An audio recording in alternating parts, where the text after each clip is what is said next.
Nesse devocional de hoje, eu queria tratar algo que durante um bom tempo tem mexido muito, não somente com a minha vida, mas também com a vida da minha família. Para este devocional, eu queria trazer algo para você que já ouvi muitas pessoas falando sobre isso e de fato já ouvi até várias pregações e discussões sobre esse tema.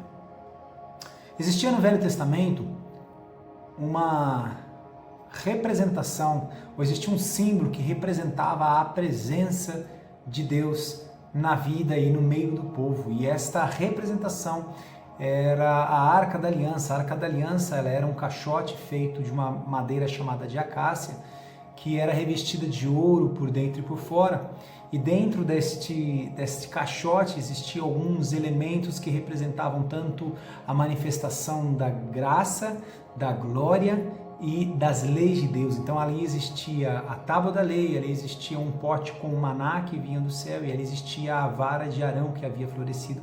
Esses três elementos representavam a graça, a glória e os mandamentos de Deus. Então basicamente ali refletia a presença de Deus e esta arca, onde ela estava e por onde ela passava, ela manifestava coisas poderosas. Um dos eventos que aconteceu foi esta arca ter sido roubada durante uma guerra de um povo com Israel e esta arca ter sido colocada dentro de um local, de um templo, de um deus pagão, e no período da noite ela foi colocada e no período da manhã a estátua que representava esse Deus estava caída diante da arca.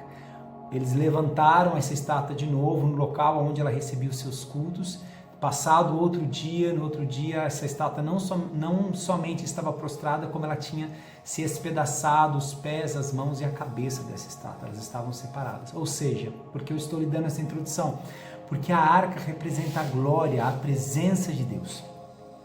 A Bíblia nos diz, e na verdade, quando Jesus ele morre na cruz, isto fica bem claro de que hoje nós somos a habitação do Espírito Santo, nós temos o selo do Espírito Santo e o Espírito quer habitar em nós, nós somos a arca.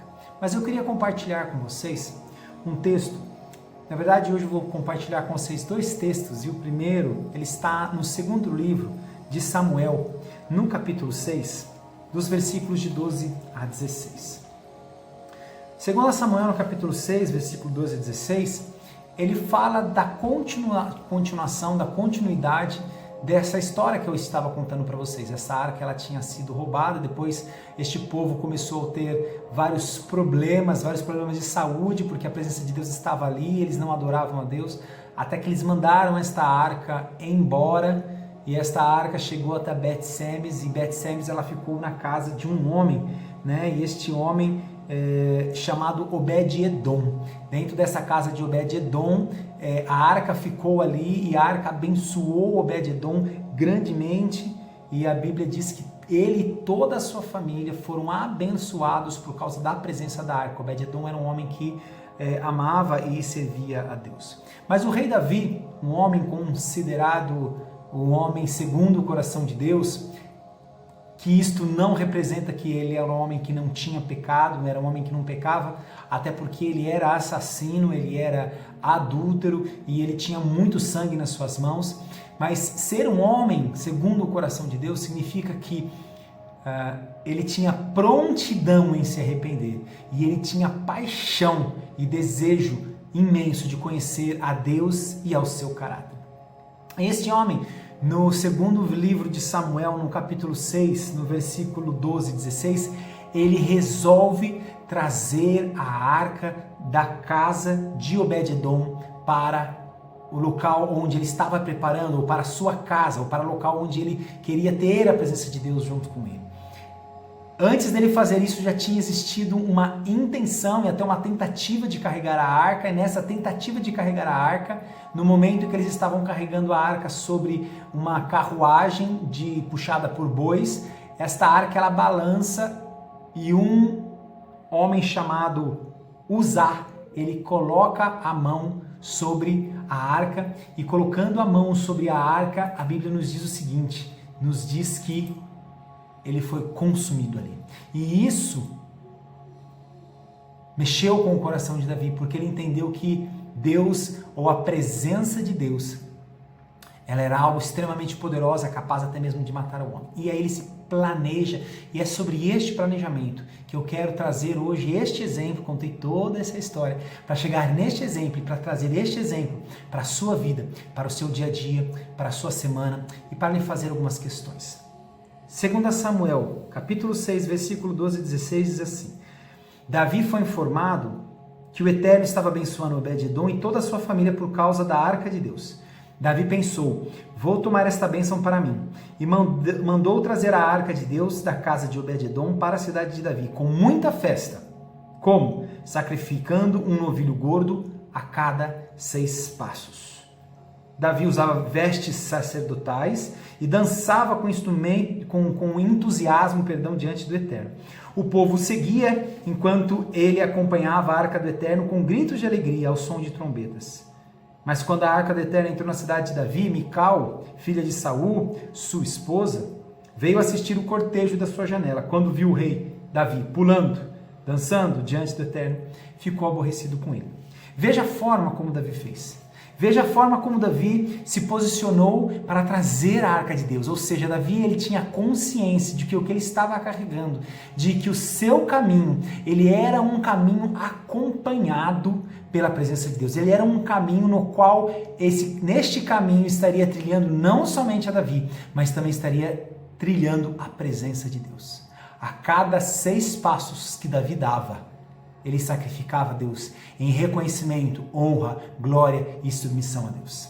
Você sabe o que isso significa? Eu até escrevi porque eu queria trazer para você isso de uma forma bem direta e bem específica. A cada ciclo, a cada 6 passos, a cada 6 dias, até porque esse ciclo de 6 dias, esse ciclo de você andar 6 dias e fazer algo no 7º, fala do Shabat, fala da bênção do Shabat, fala do descanso do Shabat. Este ciclo precisa ser feito em harmonia e comum união ou comunhão com o propósito de Deus para a sua vida, para a minha vida. E encerrando o ciclo, olhando para os frutos, ou seja, olhando para tudo aquilo que eu fiz durante esses 6 dias, olhando aquilo que eu fiz, aquilo que eu entreguei, isso deve refletir a minha submissão, a minha dependência e a minha intimidade com Deus. E aí, quando eu for dar o próximo passo, sabe qual é o próximo passo? O próximo passo é devolver a Deus toda a honra, toda a glória e todo louvor. Seja durante os ciclos, ou seja no final do seu ciclo, aonde Deus se encontra. Qual é o nível da consciência de que tudo aquilo que você tem feito, de que todo o caminho que você tem andado, existe Deus no seu caminho? Sabe, compartilhava dentro da minha casa de que não adianta nós fazermos uma festa dentro do nosso AP, em algum momento, durante 5, 10, 15, 20 minutos, fazer um culto dentro do nosso AP, porque no final deste nosso evento, no final deste nosso ciclo, o que nós vamos colher é uma casa vazia, é uma casa sem glória. Na sua vida, no seu caminho, no seu andar, será que você tem reconhecido a Deus em todos os seus passos? Será que você tem reconhecido de que os teus passos eles serão prósperos se você der os teus passos de acordo com o desígnio, o propósito e a vida de Deus para você? Ou será que você está esperando terminar de fazer aquilo que você quer, terminar de fazer aquilo que está no seu coração, terminar de fazer os seus desejos, aplicar o seu senso de justiça, para no final dar um período para Deus, devolver a Deus a honra e a glória. Mas a honra e a glória pelo quê? Pelos benefícios que você conseguiu com a sua força própria? Por aquilo que você conquistou com seus próprios braços? Querido, Deus ele não recebe um sacrifício no final de um ciclo se durante o ciclo inteiro você não caminhou olhando para Ele, voltado para Ele, preocupando-se com Ele. Você sabe por quê?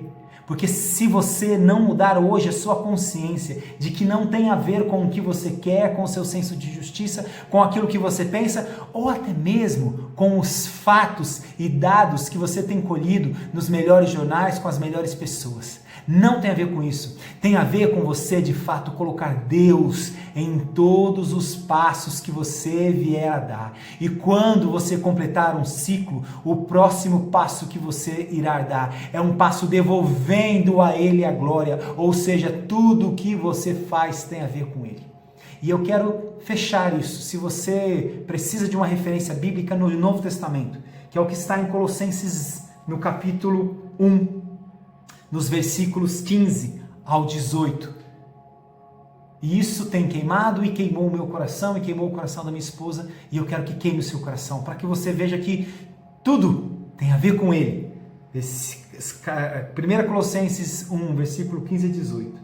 Quando olhamos para o Filho, nós vemos o Deus invisível. Olhamos para o Filho e vemos o propósito original de Deus em toda a criação. Preste atenção, porque absolutamente tudo, absolutamente tudo, nos céus, embaixo dos céus, as coisas visíveis, as coisas invisíveis, as hierarquias humanas, as hierarquias espirituais, todos os anjos, tudo começou nele e tudo encontra nele propósito, ou seja, tudo começa nele e tudo termina nele. Não é um pedaço, não é 90%, não é 95%, não é 99%, é 100%. Todos os teus passos. Será que Ele tem participado de todos os teus passos? Será que Ele tem participado de todas as suas decisões? Ou na hora em que dá errado, você intensifica a sua busca a Deus? Ou na hora em que dá errado, você coloca Deus dentro do seu coração ou dentro do seu caminho? Pense nisso. Refaça a sua vida. Faça como Davi.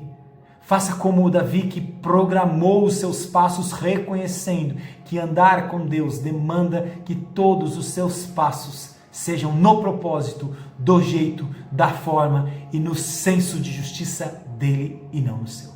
E no 7º dia, e no final desse ciclo, devolva a Ele a glória, devolva a Ele o louvor, sacrifique a Ele um hino de louvor. E aí eu vou te dizer, tudo que você fizer, seja comida, seja bebida, seja saída, seja toque, seja distância, seja proximidade, seja longura, seja qualquer coisa que você venha fazer, tudo vai ser para a glória dele e para a honra dele.